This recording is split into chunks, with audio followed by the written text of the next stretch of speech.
김종인 전 비대위원장 발언까지 듣고 마무리를 하도록 하겠습니다. 지난번에 아사리판 이런 표현을 썼고 또 이번엔 흙탕물이다 이런 비유를 했거든요. 연일 뭐 이 질문도 이 시간 통해 여러 번 드렸습니다만 이렇게 강경 발언 이어가고 있는 지금 시점에서 어떻게 해석하세요?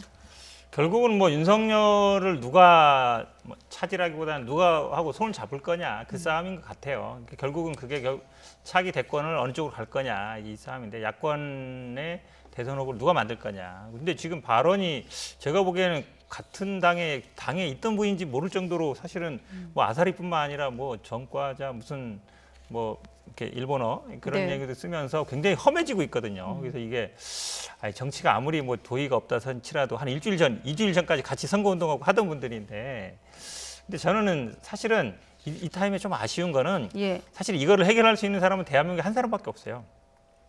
윤석열 총장. 이 예를 들어서 어떤 의사를 표명하든 누굴 만나든 아니면 아이고 왜 저를 갖고 이렇게 싸우십니까? 저는 뭐 어쨌든 잘하겠습니다. 하면 되는 거거든요. 근데 정작 본인은 가만히 있고 주변 사람들만 어찌 보면 이 사람하고 인연이 있다. 나한테 와야 되지. 저기 가면 망한다. 아니다. 우리한테 하면 우리는 돈도 많고 조직도 있다. 이러고 있는 거잖아요. 왜 가만히 있는 걸까요? 그러니까요. 저는 오히려 좀 즐기고 있다고 봐요. 본인이 일단 지지율도 오르고 그러니까 어찌 보면 약간 정치에 약간 초년병인 게 나오는 거죠. 사실 이렇게 말이 거칠어지고 이럴 때는 본인 때문에 그러지고 있다 그러면 이거는 본인의 어떤 대권 행보를 떠나서 국민들을 위해서도 그렇고 뭐 조용히 만난다든지 해서 서로 싸우지 마시고 제가 적당히 잘 판단하겠습니다 하면 끝나는 얘기거든요. 예. 근데 그걸 안 하고 있으니까 서로 이렇게 치열하게 싸우는데 제가 보기엔 국민들이 보기에는 참 보기 안 좋은 모습이다. 그러니까 나한테 와라. 나한테 오면 되고 저쪽 가면 안 된다. 망한다는 얘기잖아. 한마디로 얘기하면 그 얘기를 이렇게 서로 좀 심하게 하고 할 필요가 있을까라는 생각이 듭니다. 네, 그러니까 흙탕물에서 같이 놀면 똑같은 사람 되는 거예요라고 표현을 했는데 그 흙탕물의 구체적인 증거로 주호영 원내대표가 안철수 대표를 몰래 밀었다. 이제 당시에 몰래 밀었다는 이른바 작당을 했다고 이렇게 폭로까지 하면서 주호영 원내대표를 저격하고 나섰거든요. 사실 주호영 원내대표가 차기 국민의힘 당대표 가장 유력한 주자이기 때문에 이건 예. 주호영 원내대표 개인이라기보다는 국민의힘의 차기 지도부에 대해서 비판을 한 것이다. 그리고 당내 중진들이 그 당시에 이 안철수 대표 지지율이 높을 때 통합 이야기를 계속 꺼냈던 건 사실입니다. 그 부분에 대해서 김종인 전 위원장 같은 경우는 그런 태도를 가지면 정권 교체하는 게 불가능하다 이런 쓴소리를 하는 것으로 보여지고요. 네. 지금 또 많은 국민들이 국민의힘의 중진들과 김종인 전 위원장의 이 설전에 대해서 눈살을 찌푸리고 있는데 이게 어떻게 보면 그렇게 아름답지 않은 그림일 수도 있습니다만 또 한편으로 보면 아까 현근택 변호사님 말씀하신 것처럼 윤석열 전 총장의 거취를 놓고 국민의힘과 또 김종인 전 위원장으로 상징되는 이제는 제야 세력이 건전한 경쟁을 할 수도 있는 겁니다.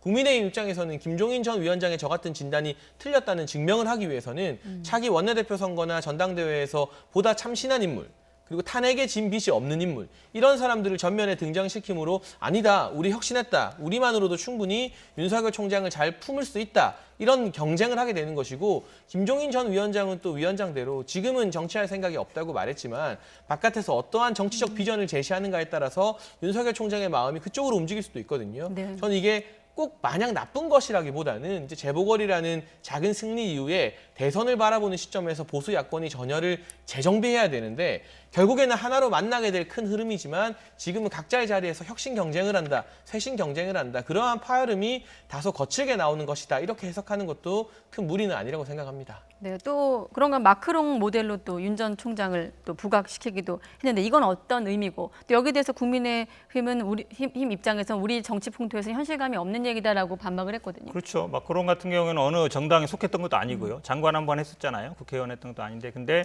밖에서 일단 만들어가지고 대통령 된 다음에 다른 당을 다 이합집합 시켰잖아요. 한마디로 얘기하면 아마 지금 제3지대라는 용어는 싫어하는 것 같은데 기존 정당 틀로는 안 된다라는 의사는 메시지는 전달하는 거거든요. 근데 지금 말씀해 주셨지만 아마 김종인 전 비대위원장 같은 경우는 주호영 원내대표가 아마 당대표에 지금 유력해요. 네. 근데 김종인 비대위원장은 계속 호남 5.18에도 공들이고 기본소득도 넣고 이러면서 중도화를 많이 시도했거든요. 근데 다시 주호영 원내대표가 당대표가 되면 도로 영남당 되는 거 아니야? 다시 또 그렇게 돌아가는 거 아니야? 그러면 그걸로는 안 돼. 이런 메시지거든요. 근데 저는 열려 있다고 봐요. 윤석열 총장이 어떻게 선택할지 문제지만 근데 마크롱은 그래도 어려서부터 정치를 했고 오랫동안 정치를 하면서 그걸 걸어왔거든요. 근데 윤석열 총장은 그런 정치 경험은 없어요. 그런 걸 만들어갈 수 있을까? 결국은 아마 본인의 선택일 텐데 네. 선택은 안 하더라도 이렇게 지금 뭐 선의 경쟁이라 그러지만 국민들 보기에는 좀 정말 아싸리판으로 보이거든요. 네. 조금 언어에 순화할 필요 있기 때문에 본인이 어떻게든 좀 정리를 해주는 게 가장 현명한 것 같습니다. 네, 시간 다 됐는데 그 한 가지만 드리면 김종인 전 비대위원장이 이런 어떤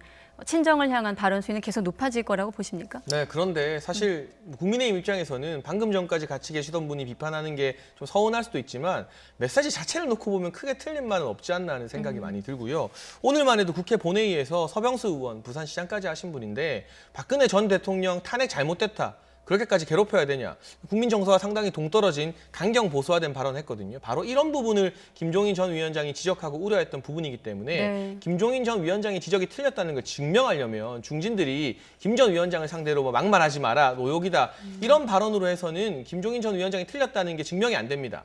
본인들 스스로 더 젊어져야 되고 더 중도화가 되어야 됩니다. 그런 모습을 보이면 자연스럽게 김종인 전 위원장의 지적에 맞서서 우리가 옳다는 걸 증명할 네. 수 있기 때문에 이제는 행동으로 국민의힘이 혁신해야 될 타이밍이라고 생각합니다. 네, 알겠습니다. 현근택 변호사 또 장혜찬 시사평론가와 함께 나이트 포커스 진행했습니다. 오늘 고맙습니다. 예. 맞습니다.